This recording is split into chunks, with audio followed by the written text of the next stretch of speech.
In Marvel Spider-Man 2, you can still play with pigeons, see Tarzan, ride a roller coaster, hop on a Ferris wheel, and even take a spin on a carousel.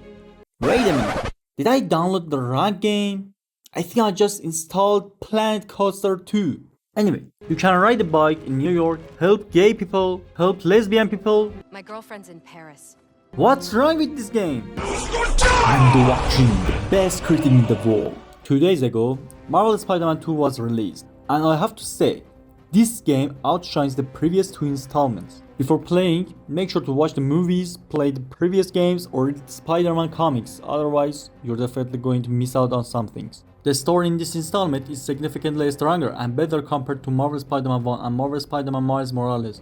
It's highly engaging and entertaining, keeping players hooked and pushing them to keep playing. However, one issue is that side missions, like Flame, Uncle Aaron, etc. are introduced within the main story missions, making them mandatory to play. This continues until about 70% of the game's progress, which can pull players out of the full immersion. The upside though is that only the introduction of these side missions is required. After that, they become independent from the main story. There aren't many powerful emotional lines in the game that truly leave an impact, but there is one dialogue that really got to me, and this is: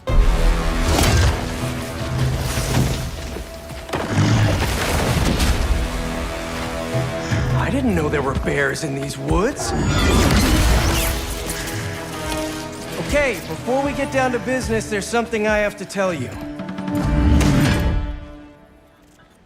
I'm fresh out of honey. The game's ending feels similar to Spider-Man Web of Shadows, which made it somewhat predictable. Overall, the main story is filled with exciting moments, and the side missions have improved significantly compared to previous 2 games. I want to be a real photojournalist, you know?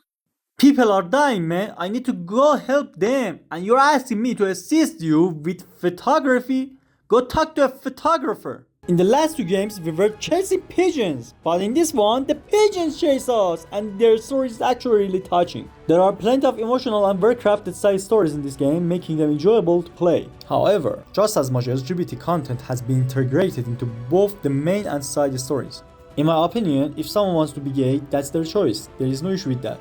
But it shouldn't be pushed as an agenda. I mean, seriously, Felicia has a girlfriend now, I had a crush on a lesbian. The side mission dialogues are actually much better than the main story ones, making those stories more memorable and worth playing. As for the characters, Peter Parker and Miles Morales, their flaws has been addressed. Though Miles is still black. I mean his suit. I'm not racist.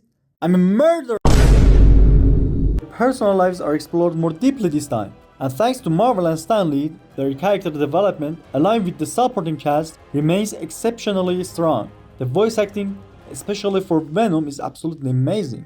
The side characters have been given more depth, making them easier to connect with. Especially Hailey. Seeing and hearing the world from her perspective was an amazing touch. However, some characters are removed too quickly, and they could have been explored more thoroughly. MJ looked way better in the previous game, but at least her missions have improved with more action.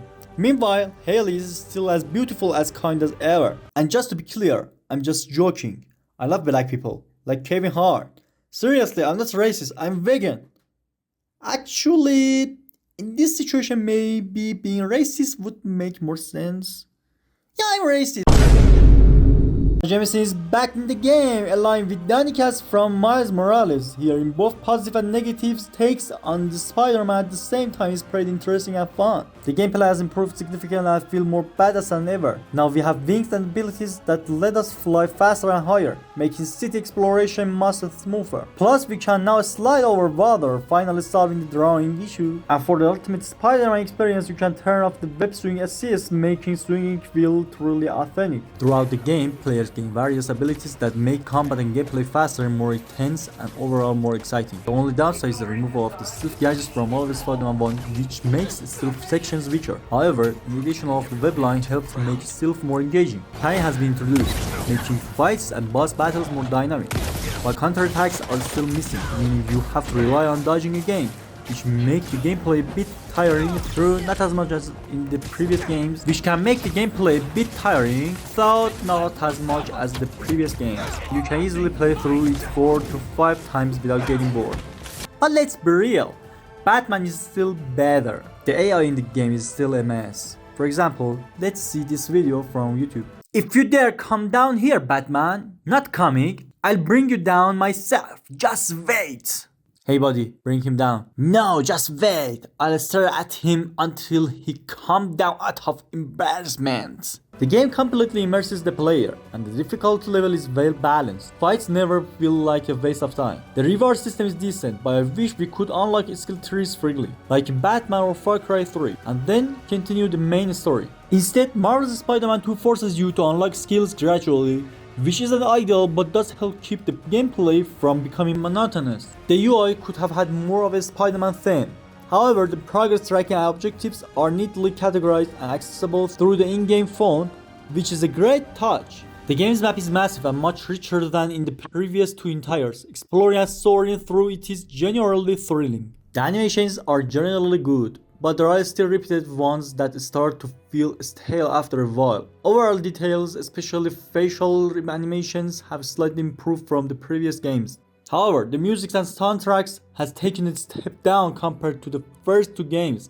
In Marvel Spider-Man Miles Morales, swinging through the city made you feel like a superhero because of the epic music.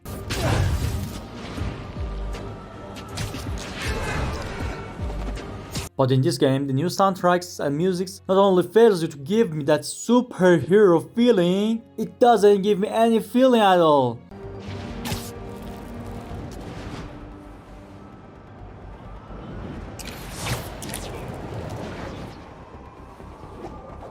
Of course, the main theme and the final boss fights feature some powerful and emotional tracks. Voice acting is still handled with great attention to detail. Just like in the previous games, swinging and sitting have different tones in dialogue, which is a nice touch. However, the timing of conversations remains an issue across all three games. I mean, come on, since when does someone argue with you actually let you finish talking? Of course, they'll interrupt you mid-sentence. The graphics have slightly improved, but honestly, I still think Batman Arkham Knight, a game from 2015, looks better. Lighting quality has been enhanced a bit, and the environment design stays faithful to the comics. Did I download the wrong Spider-Man game? The neighborhoods like Aunt May's house and her surroundings feel straight out of a comic book. Now let's talk about the game's bug. When I played on the GTX 1650 at very low settings, I didn't run into any major issues. But when I tried it at Gaming Cafe on an RTX 3080, I encountered multiple problems. DLSS related glitches, frame drops, and flickering lights. These were genuinely annoying and disrupt the experience. Oh, and let's not forget, the game crashed from time to time. I hope Sony's support team fix these issues quickly and release patches to improve the game. Since this is a new release and the future patch support is still uncertain, I'll give this section a temporarily full score for now. However, I label it as a demo review and place it in the demo section of my website. After 6 months from now on, I replay the game to check whether the issues have been fixed. I'll change the score and update both the description of this video and the final rating on my website accordingly. For $50, the game offers great value for money. The loading screens are removed thanks to the incredibly fast travel system, even on a GTX 1650 where load times are nearly non-existent. In terms of performance, I was getting around 40 FPS on a GTX 1650, which is decent optimization. Meanwhile, on the RTX 3080, the game maintained plus 60 FPS consistently. In the end, I'm giving this game a score of 88.17.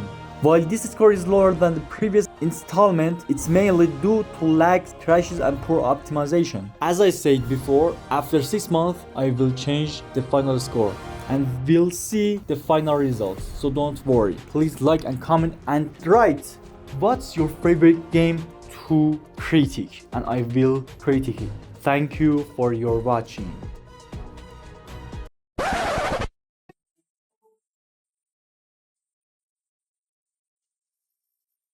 What are you writing?